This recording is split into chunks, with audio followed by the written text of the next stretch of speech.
अच्छा बाबा, जो कॉलेज में डी फार्मा का सत्र शुरू होने वाला है, जिसको लेकर के क्या कहेंगे? देखिए उसमें हम लोग 4 साल से लगे हुए हैं और कोरोना काल में 2020 में ही अप्रैल में जिसकी फार्मेसी काउंसिल ऑफ इंडिया से इसकी मान्यता मिल गई। 60 सीट अलॉट हो गया, लेकिन बिहार सरकार में एनओसी के कारण रुका हुआ था। अभी एनओसी प्राप्त हो गया है 19 अक्टूबर को। नामांकन शुरू कर दिया गया है 2020-21 सत्र के लिए, जबकि 2020-21 सत्र से ही प्रारंभ होगा। और पढ़ाई के लिए वहाँ जो व्यवस्था है, जो मकान आप देख रहे हैं, 4 मंजिल मकान बना हुआ है, लेट्रिन बाथरूम सारी व्यवस्था है। रहने सहने के लिए भी वहाँ एक अथी का हॉस्टल का एक व्यवस्था है। ग्राउंड है 2 एकड़ का, जो चारों तरफ से सुसज्जित ग्राउंड है। उसका मकान का ही चारों तरफ से देखेंगे आप कि प्राकृतिक सौंदर्य है उसमें दिया हुआ। चारों तरफ से बाग बगीचा लगे हुए हैं। और कॉलेज महाविद्यालय जो है एक ऐसे स्थान पर है जहाँ बच्चों के लिए, सेहत के लिए बहुत बड़ा लाभदायक है। खुली हवा है वहाँ। और तो हम लोगों ने बनाया है इसको बड़ा इस बिजनेस पर्पज से नहीं कि हमको बहुत ज़्यादा आय हो। गरीबी को देखते हुए, गरीब क्षेत्र है, किसानों का क्षेत्र है, उसमें कम फीस रखा भी गया है। और बच्चे आकर के वहाँ क्लास करिए, जिनके 75% उपस्थिति थी। ऐसा नहीं है कि नाम लिखा लें और उनको सर्टिफिकेट मिल जाए। मैं ऐसा काम नहीं करना चाहता। मेरा ये विचार है कि मैं इसलिए संस्था खोला हूँ कि बच्चे वहाँ से मेधावी हों, निकले पढ़ लिख के, जो वहाँ से पढ़ लिख करके वो डॉक्टर बने, वो अपना प्रैक्टिस करेंगे।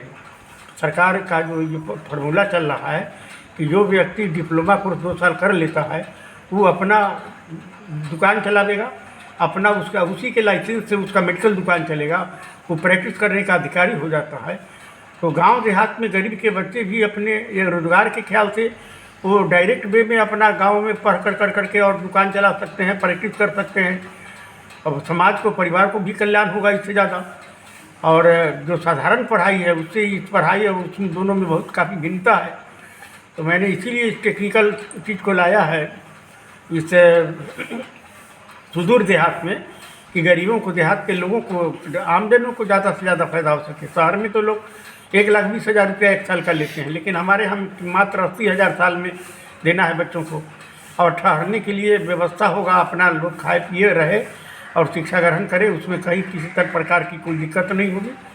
और इसलिए हम समाज के कल्याण के लिए काम किए हैं। तो मेरा अपना रोजगार बिजनेस नहीं है। मैं चाहूँगा कि गरीबों का कल्याण हो, जितने भी दबे कुचले लोग हैं उनको भी शिक्षा का माहौल प्राप्त हो।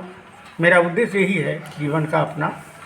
टीचिंग को लेकर कितने शिक्षक वहाँ लगाया गया है? अभी 6 शिक्षक हैं वहाँ, और एक टीचर है कंप्यूटर ऑपरेटर, एक किरानी है, एक चपरासी है, एक दाई है जो साफ़ सुथरा करती है, मतलब सफाई कर्मी। अच्छा, जो दूसरे ज़िले से आएंगे उनको लेकर के क्या? उनको दूसरे ज़िले से आएंगे, उनको रहने की व्यवस्था है बगल में मकान लिए हुए हैं हॉस्टल के लिए। हॉस्टल में रुकेंगे, खाएंगे पिएंगे, रहेंगे। बगल में है, मतलब 1/4 किलोमीटर पर है दूरी, जैसे 1/4 किलोमीटर, बहुत नज़दीक में है, जहाँ लोगों को कहीं जाने आने, लड़का लड़की को भी रहने के लिए कोई दिक्कत नहीं है। ऐसे तो मेरे कॉलेज में ही 2-4 तल्ला बिल्डिंग है, उसमें बच्चियों के लिए रहने के लिए 25 बच्ची रह सकती है। और वो अपनी व्यवस्था है, जहाँ कोई परेशानी नहीं है, कहीं जाना नहीं। लड़कों लोगों के लिए है कि बगल में जाकर के हॉस्टल में रह सकते हैं।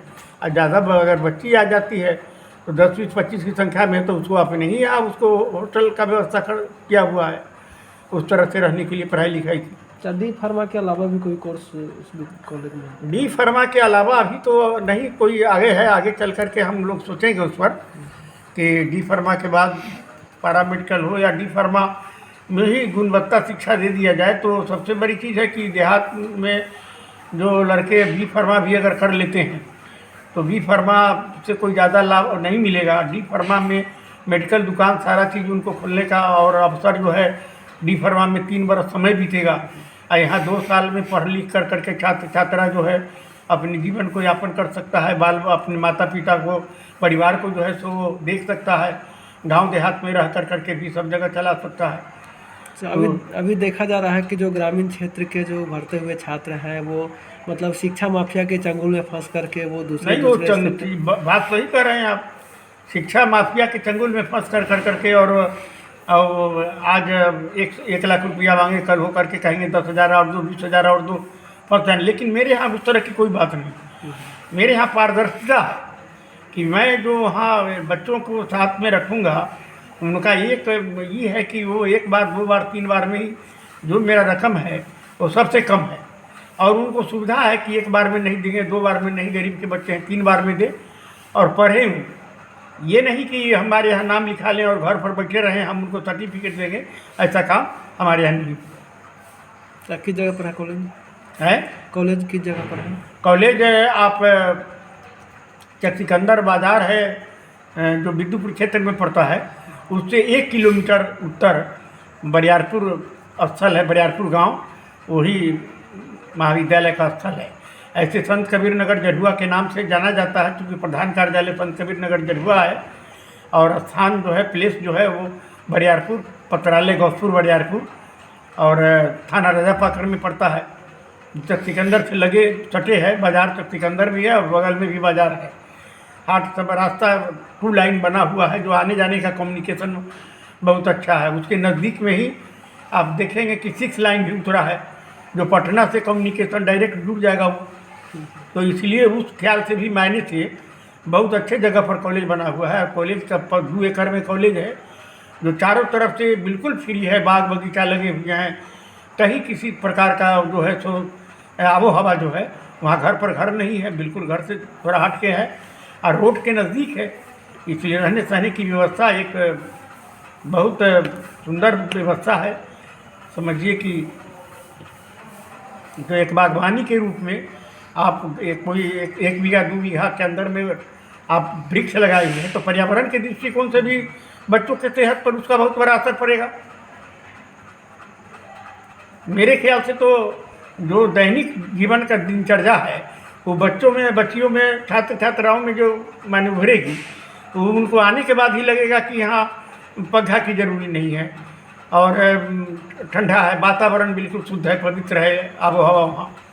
तो उसके क्लाइमेट, उसके हिसाब से भी जो जलवायु है, क्लाइमेट है वहाँ का बहुत सुंदर है रहने का। चलिए, प्रथम सत्र का नामांकन कब से शुरू होने वाला है? प्रथम सत्र का नामांकन शुरुआत हो गया है, अभी शुरू होने जा रहा है। डेट निकल गया 20 तारीख से ही, 20 अक्टूबर से चल रहा है। ये अपना करके जो लोग इच्छुक हैं अपना करके नामांकन करा भी। आप क्या है कॉलेज का? है कॉलेज का आप क्या है? हम अध्यक्ष बोल रहे हैं। पूरा नाम बताओ। महंत रविंद्र दास ब्रह्मचारी।